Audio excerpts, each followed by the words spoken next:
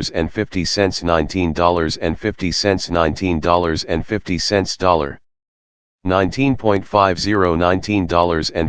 $19.50, $19.50, $19.50, One ends control today, January 1993 to The Shield, January/February 1995, published by General Daniel O. Graham for High Frontier, Arlington, Virginia. Subscription free, phone 703-671-4111. 3. The Decline of U.S. Military Strength Since the Gulf War, by Lawrence T. DeRita and Baker Spring, published by the Heritage Foundation, Washington, D.C. For Memorandum to Freshman Congressman by Edward Teller, Ph.D., Lawrence Livermore Laboratories, Orientation. Conference on December 8, 94. First presented at the Some Gift welcoming CBC/TRN as a client. I would have been happy with just a lousy baseball cap to add to my internationally famous hat collection hanging on the wall in my office. So I greet the guy like he's my best friend. We exchange pleasantries, and then he prepares me with, "Listen, we have a slight problem. You know the new channel you guys just went up on? Well, we've got to move you." Before I could inquire as to why, he hit me hard, and it has to be within the next 15 minutes. It was about this time that the visions of Shrimp Louis, Chateaubriand steak, and baseball caps faded from my consciousness, to be replaced by the seething and spitting of all those general managers and program directors from all the affiliates we just told to tune into Galaxy 4, Channel 10. All over the country, satellite dishes had been aimed, by hand, to Galaxy 4. Now each and every one of them had to be moved. Well, I'm not going to bore you by recounting how the affiliate relations department spent the rest of the night calling all of ART stations, and how we found ourselves on 2 satellites at the same time, and how one of these satellites is at the end of its life and will actually be crashing and burning within months. Imagine that, telecommunications satellites actually fall from the sky and crash and burn up. It's the dark side come to life, and I am right in the middle of it. The worst part about all of it is the illusion of order and competence. Forewarned is forearmed, and I walked right into an ambush situation that I'm not out of yet. As we go to press, the problem has yet to be resolved. True to form, this hell is dark and festering.